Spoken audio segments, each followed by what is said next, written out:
किसी भी बैंक में ये हिम्मत नहीं है कि आरबीआई की गाइडलाइन को फॉलो ना करे। कोई व्यक्ति यदि आपके घर पे आके बदतमीजी कर रहा है, मिसबिहेव कर रहा है, वीडियो निकालो और रिजर्व बैंक ऑफ इंडिया की वेबसाइट पे डाल दो, उस व्यक्ति की नौकरी चली जाएगी, मेरा दावा है। कोई व्यक्ति आकर के आपको गाली गलौज कर रहा है, बदतमीजी कर रहा है, मारपीट कर रहा है, रात को आपके घर आ रहा है, ये भी आरबीआई की गाइडलाइन है, उसकी भी नौकरी चले जाएगी, वीडियो निकालो। और कोई मारपीट कर रहा है आपके साथ, तो ये कौन सा फेल्योर हो गया?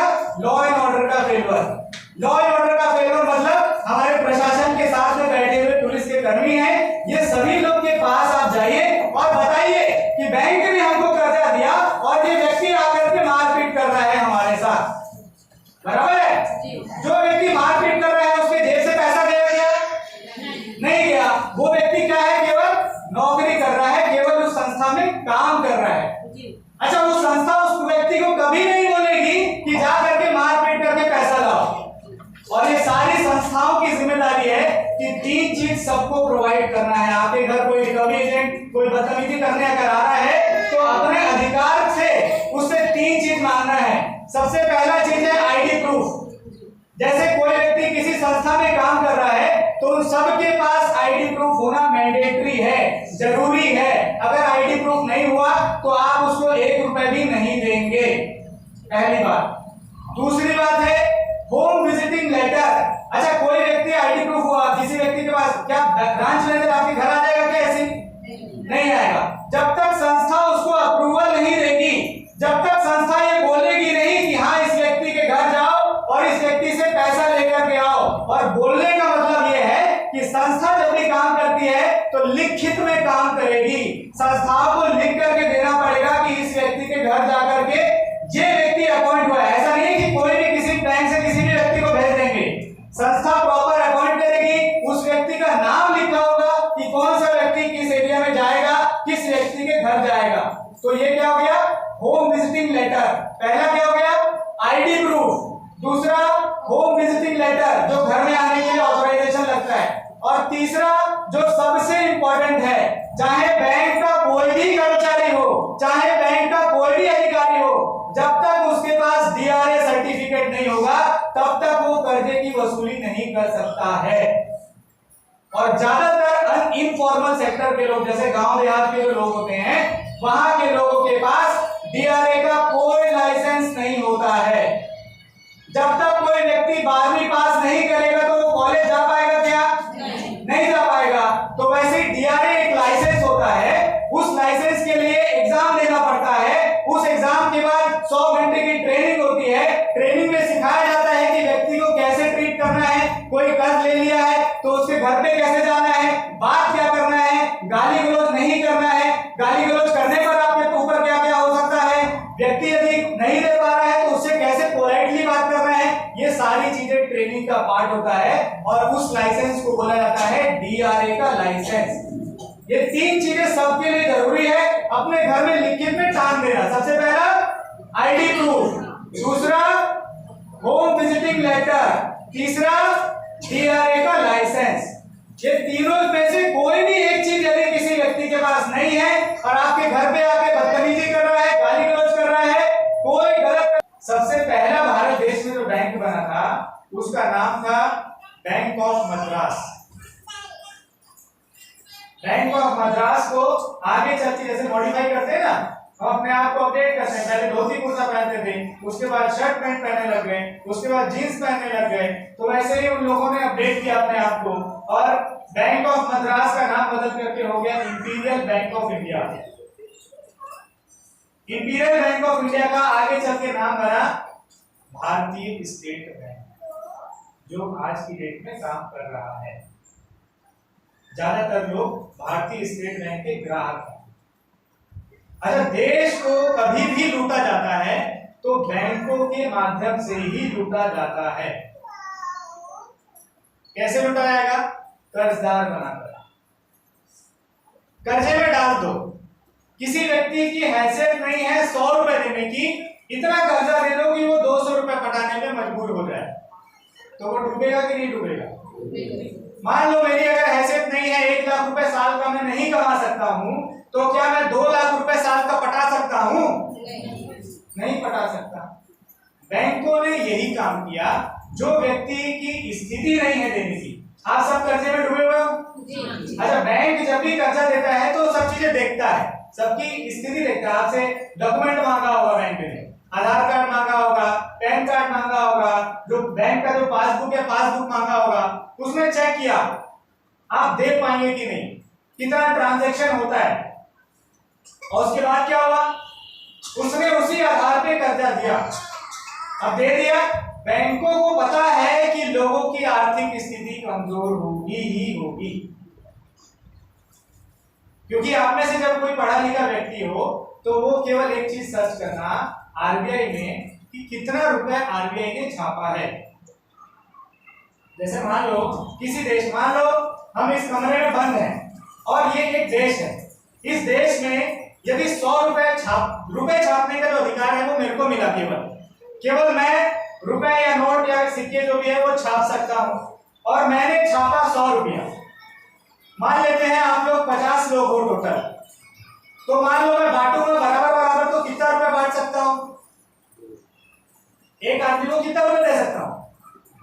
100 रुपए मैंने छापा है, 50 लोग हो आप लोग, मैं ही छाप सकता हूं, तो मैं मान लो बराबर भी बांट दूंगा तो कितना रुपए मैक्सिमम बांट सकता हूं?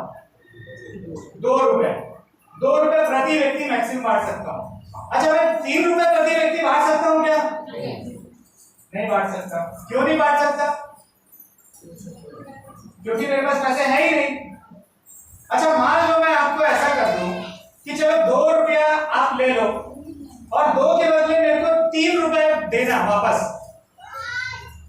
मेरे पास मैंने 100 रुपए छापा, 100 रुपए छाप करके 50 लोगों को दे दिया और 2-2 रुपए दिया सबको, और सबको बोला कि इसका ब्याज मेरे को 3 रुपए मिलना चाहिए। तो क्या करोगे आप लोग, पहले ये बताओ, कैसे लाओगे?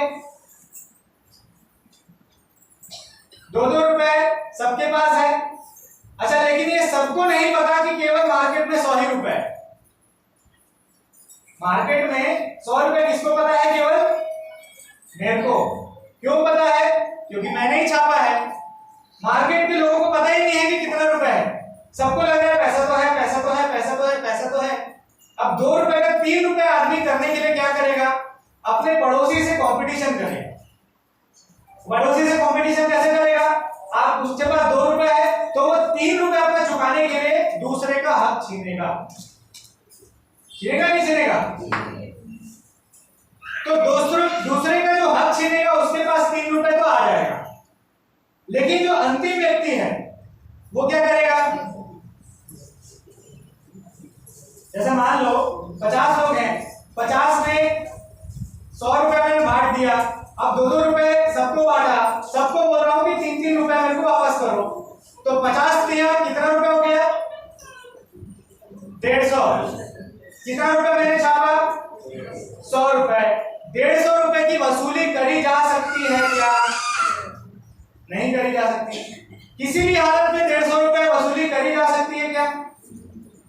नहीं करी जा सकती। यही देश में हो रहा है कि जब देश में 100 ही रुपए है और 2-2 रुपए सबको बांट दिया गया और सबको ये बोला गया कि 3 रुपए वापस करो, तो उसमें क्या होगा? एक दूसरे का व्यक्ति जो है वो हक मार रहा है, और हक मारने के बाद जो आखिरी वाला जो व्यक्ति है जिसका 1 रुपए भी चला गया, फिर बाद में दूसरा रुपया भी चला गया, तो वो व्यक्ति क्या हो गया? कंगाल हो गया। जब वो व्यक्ति कंगाल हो गया तो वो क्या करेगा? आत्महत्या। बात बराबर है? समझ में आया सबको? अगर आखिरी वाले व्यक्ति के पास पैसे ही नहीं बचे, क्योंकि सब कोई क्या कर रहा है? पैसा कमा रहा है, पैसा कमाने में लग गया हर कोई, अपना 3 रुपए कैसे भी वसूल लिया जाए, अपना 3 रुपए कैसे भी हो जाए, अपना 3 रुपए वापस कर लिया जाए। तो अपने 3 रुपए जब वापस करते जाओगे, शुरुआत में 10 लोगों ने 3 रुपए वापस कर दिया, 30 रुपए कम हुए। 20 लोगों ने 3-3 रुपए वापस कर दिया, 60 रुपए कम हुए। 30 लोगों ने 3-3 रुपए वापस कर दिया, 90 रुपए कम हो गए। उसके बाद बाकी जो बच गए 20 लोग, वो लोग क्या करेंगे? उसमें किसी का घर नीलाम हो जाएगा, किसी की गाड़ी नीलाम हो जाएगी, किसी का व्यापार धंधा मार खा जाएगा, कोई व्यक्ति आत्महत्या करने को मजबूर हो जाएगा। यही हो रहा है आपके साथ। दूसरा कोई दिक्कत तो नहीं है?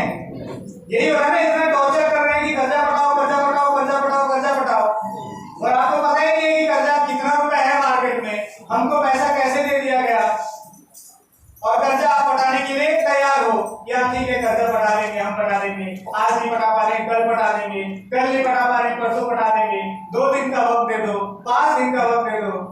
कैसे लाओगे? जब 100 ही रुपए है तो 150 रुपए बनाओगे कैसे? आपको नोट बनाने आता है? नहीं आता। आपको सिक्के बनाने आता है? नहीं आता। डिजिटल रुपया भी होता है, डिजिटल रुपए बनाने आते हैं? नहीं आता। बैंक में खाते में संख्या देने आता है? नहीं आता। ये सारा काम बैंकों को आता है। आपके खाते में संख्या कितनी देना है, 5 लाख देना है, 10 लाख देना है, 20 लाख देना है, ये खेल केवल बैंकों को पता है और आपको पता ही नहीं है, तो वो लाओगे कहां से? सारी की सारी जो बैंक स्ट्रक्चर है वो क्या काम करती है? आप कर्जा लेने के लिए गए, आपकी स्थिति देखी, बैंक अपनी स्थिति कभी नहीं बताता है, बैंक के पास पैसे हैं कि बैंक के पास पैसे नहीं है। कभी भी जीवन में आपको यह सुनाई नहीं मिलेगा कि बैंक ये बोल दिया कि हमारे पास पैसे नहीं है। अच्छा, बैंक डूबते हैं कि नहीं डूबते? बैंक डूबते हैं कि नहीं डूबते? डूबते हैं। बैंक भी डूबते हैं। बैंक कब डूबते हैं? जब जरूरत से ज्यादा कर्जा दे देते हैं बैंक और उसकी वसूली नहीं कर पाते हैं तो डूब जाते हैं। भाई जब 100 रुपए है, तुम बोल रहे हो कि ठीक है 2 रुपए दे दो और उसके बाद 3 रुपए की वसूली करोगे तो 150 रुपए आ नहीं पाएगा, तो क्या होगा? डूबेगा। और डूब करके अभी स्ट्रक्चर ऐसा चल रहा है कि पहले एक बैंक डूब रहा था, अब एक साथ 2 बैंक डूबेंगे, अब एक साथ 3 बैंक डूबेंगे, फिर डूबते डूबते वाले बैंकों को क्लब कर दिया जाएगा, 3 बैंकों को मिला करके एक बैंक बना दिया जाएगा, 5 बैंकों को मिला करके एक बैंक बना दिया जाएगा, फिर 3 बैंक डूबे तो एक बैंक बना, दूसरे 3 बैंक डूबे एक बैंक बना, तीसरे 3 बैंक डूबे तो एक बैंक बना, फिर ये तीनों मिलकर के एक बैंक बना लेंगे। ऐसे चल रहा है, यही चल रहा है देश में। वो लोग पैसा इतना ज्यादा दे रहे हैं कि इसकी वसूली हो ही नहीं सकती। आप कितना भी कमा लोगे, जब 100 रुपए मार्केट में है, तुम्हारा लोग बड़ी से बड़ी मेहनत कर लिए, आप दिन रात मेहनत कर दिए, 24 घंटे मेहनत कर दिए, अपना जमीन बेच के कुछ भी काम धंधा करके मेहनत कर दिए, 150 रुपए ला पाओगे क्या? नहीं ला पाओगे। अच्छा, नकली नोट बनाओगे तो आपको जेल होगी कि नहीं होगी? हो जाएगी। अच्छा, नकली सिक्के छाप दोगे तो जेल होगी कि नहीं होगी? होगी। नकली फर्जी कुछ भी काम कर दोगे तो आपको जेल होगी कि नहीं होगी? अच्छा, यही नकली काम अगर बैंक करे तो बैंक को होनी चाहिए कि नहीं? होनी चाहिए ना। तो लड़ने वाले लोग चाहिए जो इस बात को बोल सकते हो कि बैंक ने हमारे साथ फ्रॉड किया, बैंक ने जो रुपया दिया वो फ्रॉड रुपया दिया, और बैंक ये साबित करे कि असली रुपया है। कैसे? आप जब लोन लेने के लिए गए तो आपके खाते में बैंक ने संख्या दिया कि आपको नोट दिए कि आपको सिक्के दिए? ये बात बताओ। संख्या दिया, खाते में संख्या दिया। अच्छा, भारत की जो मुद्रा है, भारत की मुद्रा मतलब जो चलन में जो साधन है, साधन में समझा रही है ना, साधन क्या होता है? साधन जिससे कि हम कुछ साधन खरीद सकते हैं। जैसे पानी बोतल मेरे को खरीदना है, 20 रुपए का पानी बोतल है, मेरे को क्या खरीदना है? मेरे को क्या जरूरत किस चीज की है? जरूरत पानी बोतल की है, जरूरत पैसे की नहीं है। जरूरत मुझे पानी बोतल की है, लेकिन पैसा एक साधन है जिससे ये पानी बोतल मैं खरीद सकता हूँ। तो क्या हो गया? तो बैंक ने आपको ये साधन दिया ना, साधन तो नहीं दिया। अच्छा, साधन जो है इसको बोला जाता है भारतीय मुद्रा।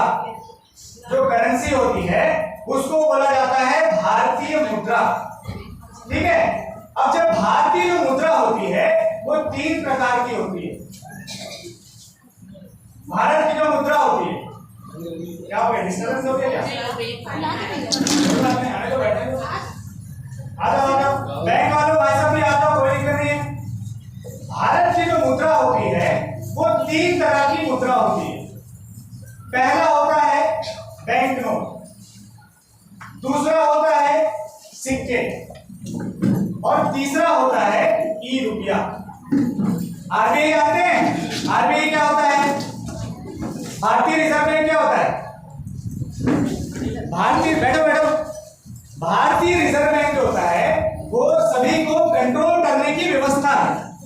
जितने बैंकिंग सिस्टम है, समझ रहे हो? ध्यान दो, सुनो, जब ध्यान दोगे तभी आगे कुछ काम कर पाओगे, ठीक है? तो ध्यान से सुनना। जो भारतीय रिजर्व बैंक होती है, वो भारतीय रिजर्व बैंक क्या करती है? भारत में जितने बैंक है, भारत में जितने एनबीएफसी है, भारत में जितने लोन एप्लीकेशन है, भारत में जितने कर्ज देने वाली जितनी संस्थाएं हैं, वो सारी संस्थाओं को कंट्रोल करती है भारतीय रिजर्व बैंक। अच्छा, भारतीय रिजर्व बैंक ही भारत की मुद्रा को छाप सकती है। भारत की मुद्रा है केवल 3 प्रकार की। भारत की मुद्रा में आता है बैंक नोट, भारत की मुद्रा में आता है सिक्के, और भारत की मुद्रा में आता है ई रुपया। ये समझ में आया? अच्छा, भारतीय रिजर्व बैंक की जो वेबसाइट है, वेबसाइट कोई अगर चलाना नहीं आता होगा तो अपने हस्बैंड से या घर में जो बच्चे होंगे उनसे पूछना। तो जब वेबसाइट को खंगालेंगे तो पता चलेगा कि भारतीय रिजर्व बैंक ने आज तक कितनी मुद्राएं छापी है, ठीक है?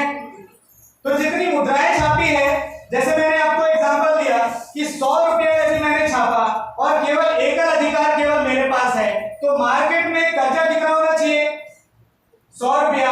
100 रुपए से ज्यादा यदि कर्जा मार्केट में बांटा गया, इसका मतलब वो कौन सा रुपया हो गया? नकली रुपया।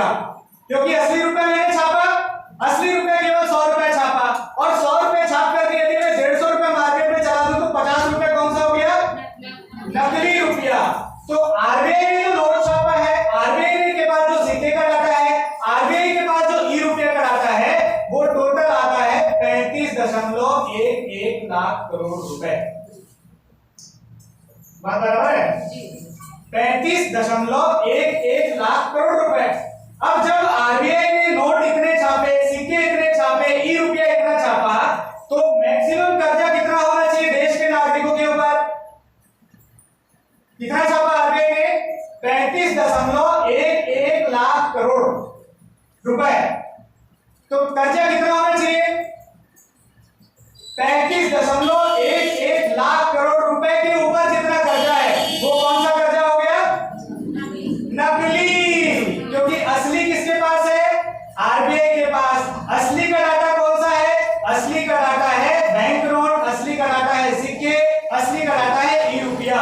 और ये तीनों में से कोई भी चीज किसी भी नागरिक को नहीं दी गई। बात बराबर है?